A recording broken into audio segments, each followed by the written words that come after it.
Hey, hey, you all right, lad? Mate, Part I've got a two. question for you.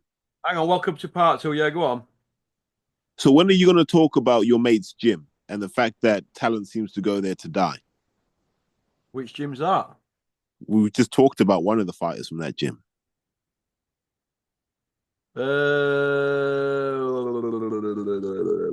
Tibbo's.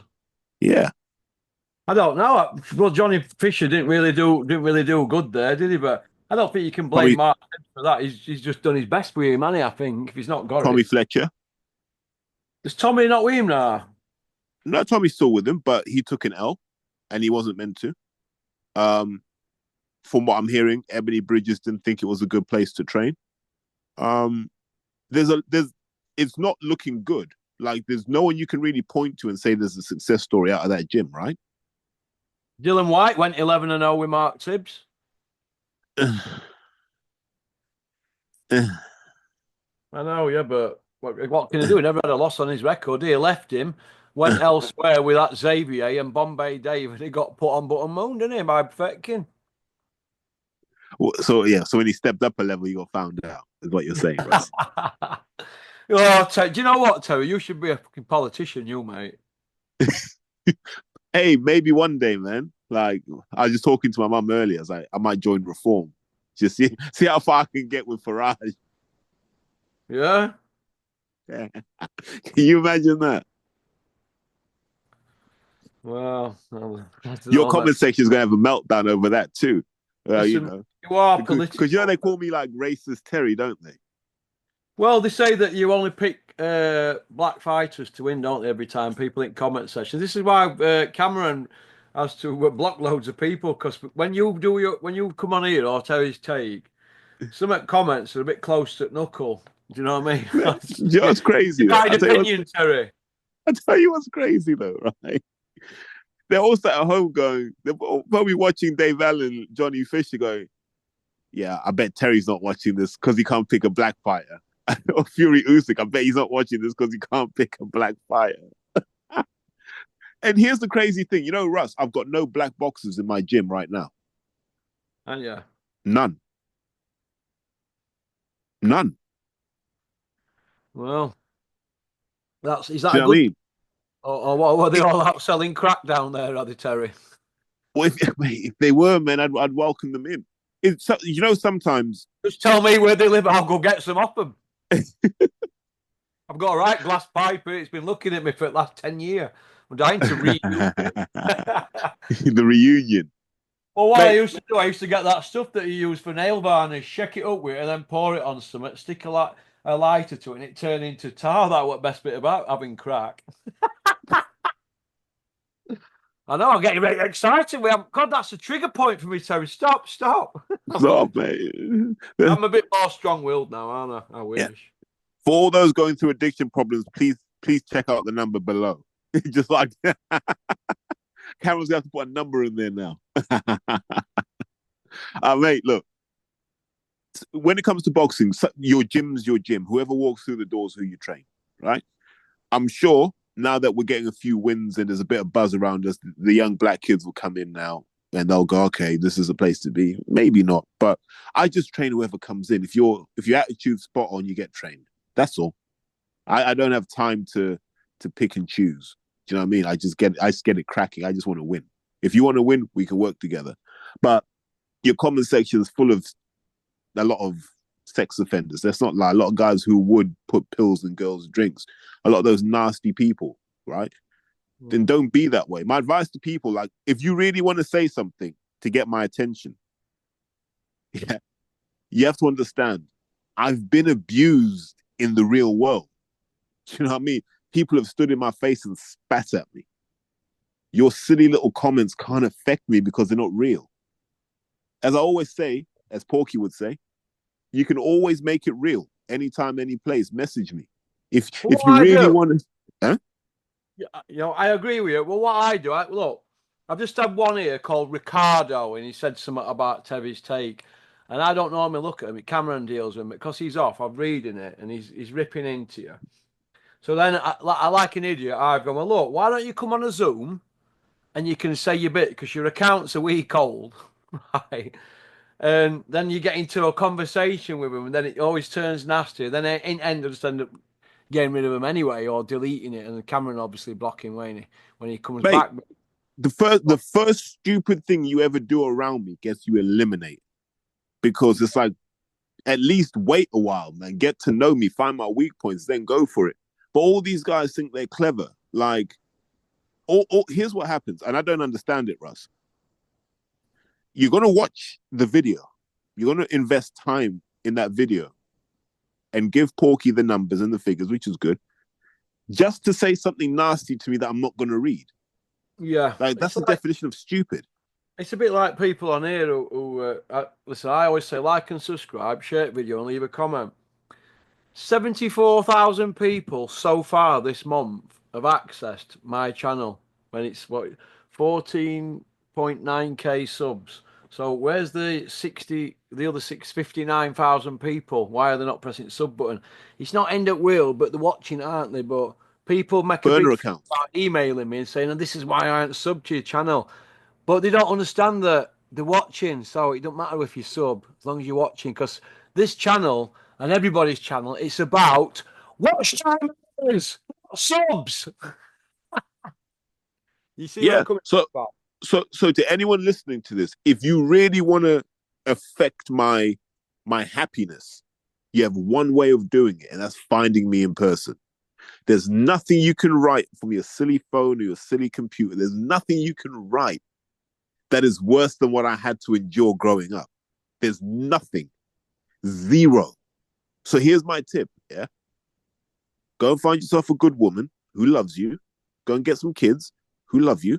Maybe get a dog who's loyal to you, yeah? And Yeah. just go and find happiness. I'm not even going to say jump off a cliff or nothing horrible like that because I don't believe in that.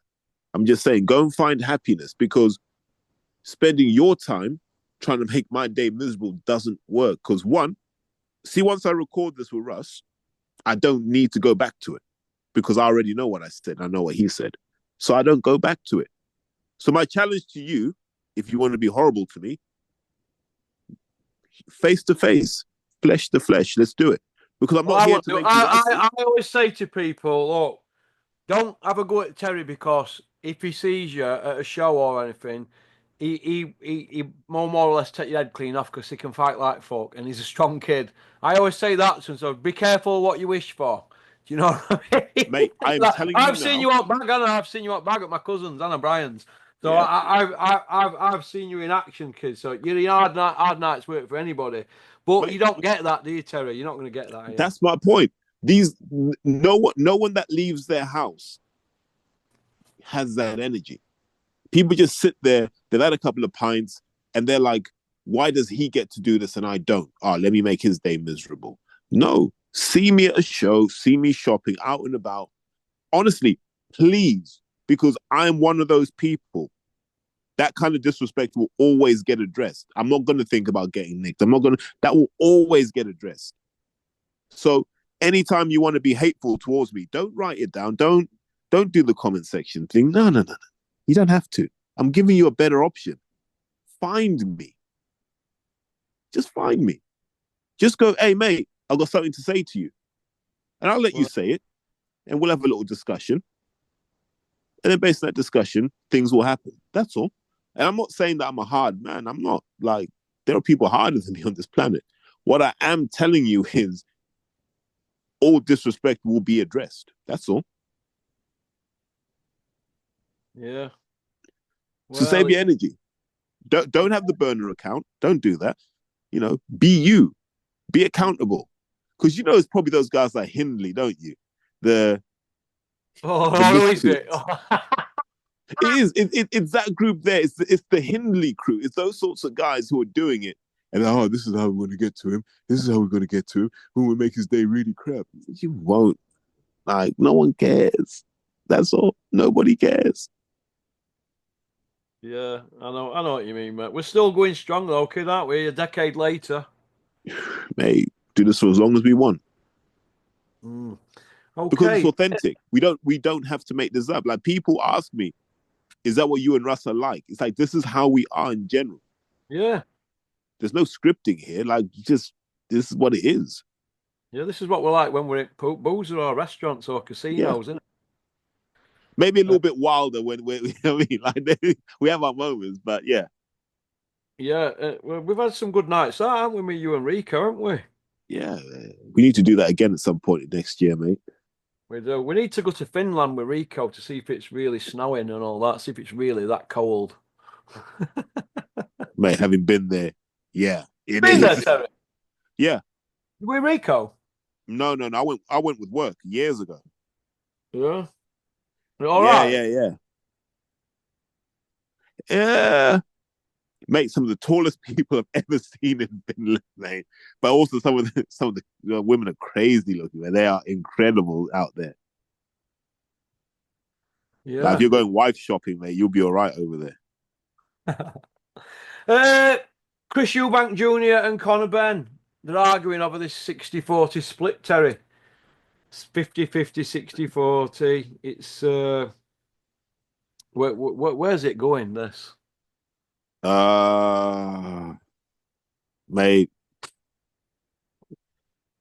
I'm on Eubank's side when it comes to this one. Like, it can't be 50-50.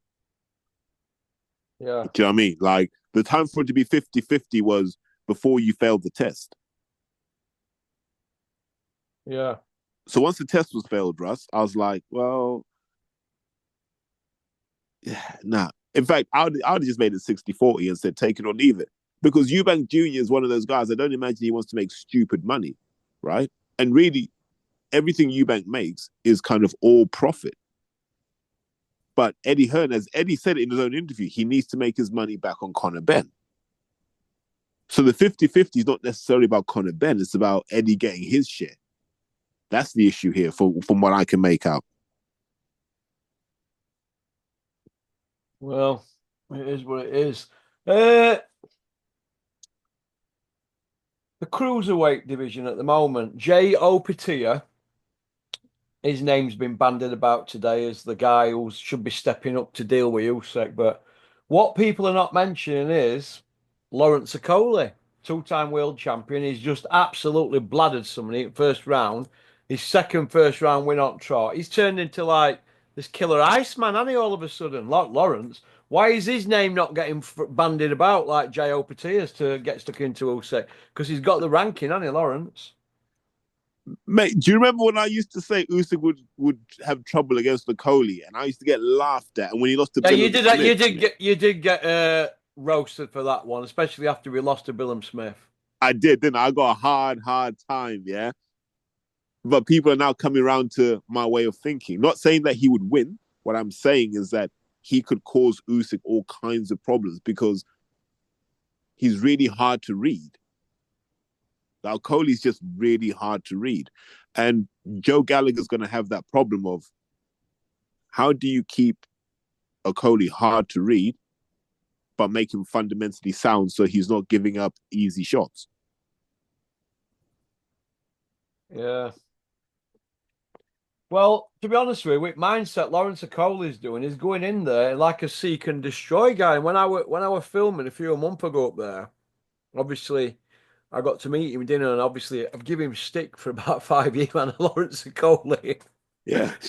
So, do you remember me saying to you, "Oh my God, you never guess who just walked in? I was upstairs on my own, in weight room. Big Yeah. Lawrence walked in his sliders." And I remember at the time I was looking at all my paperwork and messing with my camera. And I looked and I was like, my head was the same height as like a weight bench because I was sat on it. And I looked at left, and all I seen were these big size 20 feet, in these sliders. And I looked up. Mate. He's massive, isn't he? No. Tell them how wide he is. Wide? He's one of the biggest men I've ever seen him. He must be 6'6", him, and he must have been 17 clem. And then I thought, here we go. So I bounced straight over, as you know. I said, all right, Lawrence. You were like, I went, hey, I didn't used to like you when you were head heels, but I like you now. And that was it. It just all went away. But I must admit, I had a bit of a squeak on. I've said this, right? When you've played rugby, you've been in boxing, you've been around big guys, like people 6'6", 6'7", it's not unusual. His collarbones, like, when they dig up his skeleton, right? they will believe he was another species of human. Yeah. If I broke my leg, you could take his collarbone and just put it in there as a femur. He's that wide. Like, it's ridiculous. Well, this is how I look at it, mate. I was just looking at his feet. Size of his big toes, mate. Jesus, mate. His missus must be walking like John Wayne. Do you know what I mean? But it's what it is. The other guy, David Adelaide, he don't seem to be getting a mention. He's just won an English title by a quick knockout. Do you think he's going to get it mixed? And Big Fraser Clark and Fabio, they don't seem to be getting put into the big stakes, do they, or the big talk at the moment? It's like they're forgotten about, isn't it? But where do you put Fabio? That he's a hard one to match because it's like he's too good for British level. Yeah. But you wonder what he'd do at world level. I think at world level, it might all fall apart for him just now. And so who are the fights that you give him to bridge that gap? Yeah. I see where you're coming from. Yeah, that's the question. It's like, right, we know that you've got certain attributes. You're athletic, you can crack, chin looks all right so far, but what's going to happen to you when you get in with someone that knows their way around the boxing ring, like an Andy Ruiz? Yeah. All those openings you've had against Fraser Clark, they ain't going to be there. And you're going to get hit with shots that you're not prepared for. So how do we get you prepared for those kinds of situations? And I don't know who you put him in with. He's too good to fight a Dave Allen, for example, right? He's too good. I mean, he's beyond that kind of Nathan Gorman standard. So who do you put him in with? Like, I almost say put him in with Joe Joyce. Yeah. And let's see what happens. He's forgotten about Joe Joyce, but how he performed last time, I'd say Dave Allen might have a chance against him if he were fit. What do you think? Yeah, but that's a big if, though, right? Yeah, if Dave were fit. Yeah, I know. We've been hearing all this about stronger, faster, quicker than a speeding bullet. I'm taking it serious because I've got another kid on way. But it's a tired old act now, isn't it, really? Well, he's got to prove it. Like, you can talk all you want, but you got to prove it. Well, yeah. So it is what it is. But, okay. Roberto Smith at the board. We don't hear much from him lately, do we? Why is that? Board's chugging along nicely. Well, they've dealt with the Conor Benn situation. It's all gone away. It's all fell on everybody's lap, hasn't it? So, but that wasn't their problem. You have to remember, like, by law, all the anti-doping stuff is delegated to UCAD. The board just have to do as they're told in that situation. What do you think's the answer to that, Terry? Because we've racked his brains about this. Conor Benn's got away with murder, hasn't he, here, really? Because they haven't explained anything, have they? And for all Simon Jordan's tough talk and all that, and going to meet him at Savoy or wherever they went for, well, they had scones and all that, didn't they, and tea, whatever. For all his tough talk, it's just not. He's not explained failing to adverse findings, and I firmly believe that's probably why Julian's just washed his hands of coming on doing interviews and stuff because. Well, okay, Russ. Quality. Russ, who's the anti-doping body you would trust to catch athletes right now? If you had to pick one, who would you trust? The Victor Conte one that he advises, that the big one. Yeah, VADA, right? VADA, yeah. VADA don't test at the Olympics, do they? No, but UCAD are about as much use as a Malteser in front of a fire, aren't they? But let's see, walk with me on this journey, Porky. Hang on. What would happen if you gave all of the Olympic samples from 2012 till now to VADA? I am confident VADA would find stuff that they weren't meant to find. Like Joshua and all them others. Yeah, I'm 100% confident they would find stuff. And so I still think this. The Conor Benn thing fell apart because Conor Benn probably just said, where's the proof that you actually tested my sample, UCAD? And UCAD have gone, I think we might have messed up here, guys. Okay, we need to make this go away because if this doesn't go away, we're going to have to start looking at all the other sports as well. And we don't have the time or the money for that. So we need to find a way to get Conor Benn back boxing as a matter of urgency because we don't want questions being asked of what we're doing. I think that's where UCAD is right now. I think there were some internal failings because you have to ask, right? If you look at the dates that the tests happened, there were UCAD tests either side of those VADA tests that came back positive. And not one of those UCAD tests showed any traces of clomiphene from what we can understand. How can that be? Yeah. Unless they didn't, either they didn't test or their tests aren't good enough. However you want to spin it, it's a bad news story for UCAD. So they were just like, we don't want this being found out. Crack on. Yeah. Yeah. Well, what my argument is this: they give us 7 explanations, and then when it come down to it, they had a 270-page dossier that cost them hundreds of thousands to put together. We never even got to see it. So, who were advising them, and have they been sacked, or was that a lie? Why ain't nobody asking these questions? Do you know what? I think they probably just looked at loads of different ways to get off this case because at no point has anyone said that VADA test was invalid. No one has been able to challenge that. So for every boxing fan right now, they are 100% confident Conor Benn had clomiphene in his system. Yeah.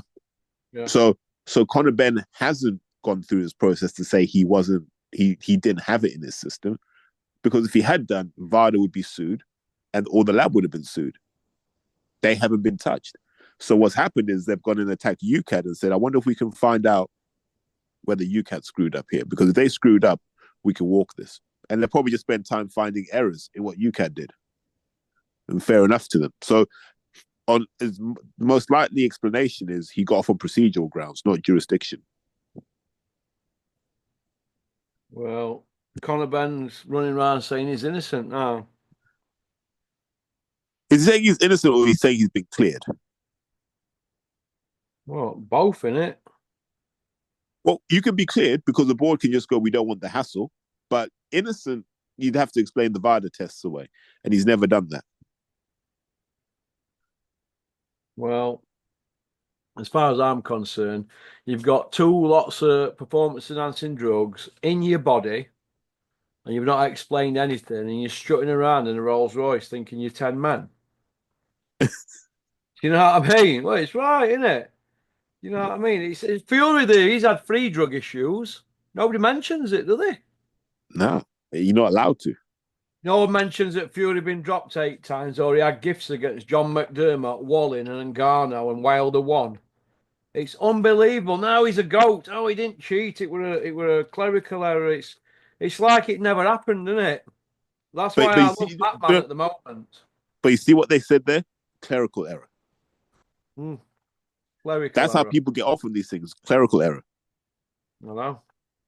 What did you think about Daniel Dubois getting in ring? Shouldn't you be concentrating on Parker, Terry? He looked like he forgot his lines when he got in there, didn't he? Like John Coffey. You know, with Daniel, though, one thing I've learned with Daniel is you got to give him really, really precise instructions. You got to go, right, Daniel, you're going to walk in the ring. Usyk's going to answer 3 questions, and after the 3rd answer, you're going to talk. You can't just say, Daniel, get in the ring and go and get in Usyk's face, because anything can happen at that point. Oh, tell me about it. I just think Daniel Dubois, he reminds me of like some sullen 15-year-old kid. You know what I mean? He's a young 28, isn't he? Yeah, but he's a lovely young man, though. He's so nice. Like, really, in person, he's so nice and accommodating. Like, you know how your view of Okolie changed when you filmed him, yeah? That's what happens with Daniel Dubois. Once you spend time with him, he's a really nice guy. And then it makes it even more remarkable that he's such a savage in the ring. Yeah, he is savage. Well, he was savage with Big Meech, wasn't he? I mean, Joshua not taking that rematch. Where does he go now? I mean, they sat it out waiting for Fury Usyk. Now Usyk's knacked him. Joshua don't want to fight Usyk in a trilogy because he can't. The bars ended up jumping at ring after Usyk because Joshua daren't. But Joshua's got a rematch clause, but not activating it. I mean, what's all that about? Mate, like, that defeat really affected Joshua.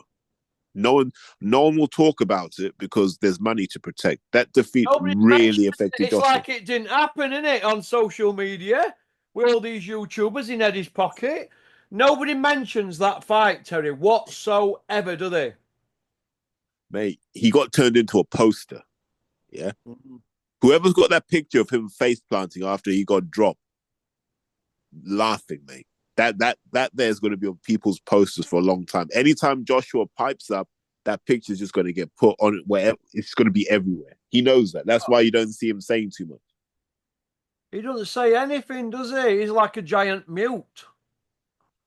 And the thing is, Russ, if you think about this, he's already had that run of fighting nobodies, and we kind of forgave him because maybe he was rebuilding. He knows he can't do that again. I know. So what do you do? So here are your options. You fight Usyk and get the life beaten out of you for 12 rounds. You fight Fury where there's a chance that you get put on the floor again. Or you fight Wilder where there's a chance you get put on the floor again. There's no other viable option for him. He's got to activate that rematch and grow some gonads, hasn't he? It's as simple as that. Rematch will never happen. Why? Because the Fury fight's bigger.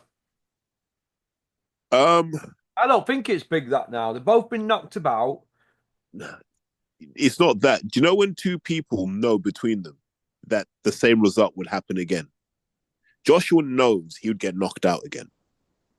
He knows.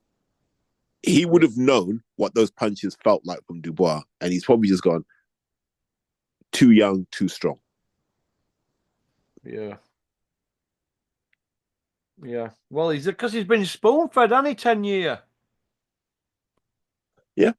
Tough fights, mate. Tough fights. Pulev, Povetkin, Vladimir, Dominic Brazil, Eric Molina. He were going to rip shit up, wasn't he, according to Johnny Horsecock?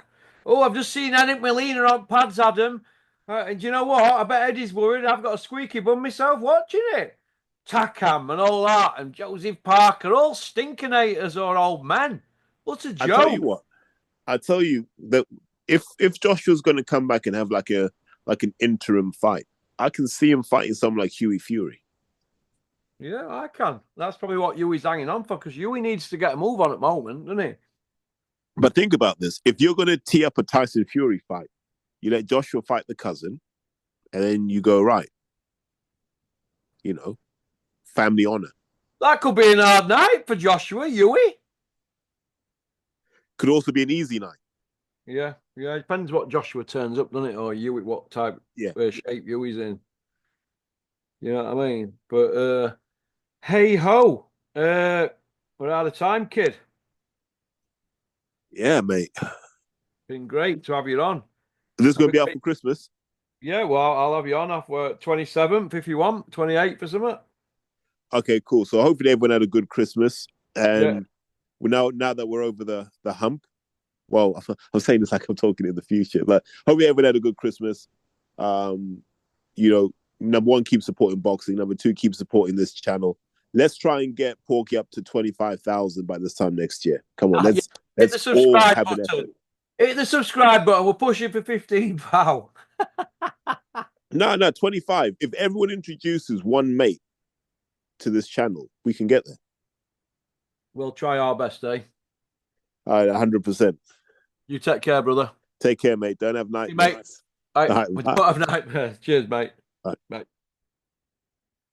Well, that were Terry. Women love him, men fear him. Nice to have him on. Anybody who wants to keep leaving me hate emails going on about Terry, just so you know, I won't be replying to you no more, but he's not hard to find. At I Feel Boxing on Twitter if you want to get in touch with Terry. And he trains fighters at Fitzroy Lodge, so I think he's there 3 times a week. Stop by any time and he will accommodate you. I can assure you of that. Hokey dokey. One piece out. Peter De Freitas. Give me a ring, Peter. Hope you're well. Pop, pop, bang. Well, Merry Christmas to everybody, by the way.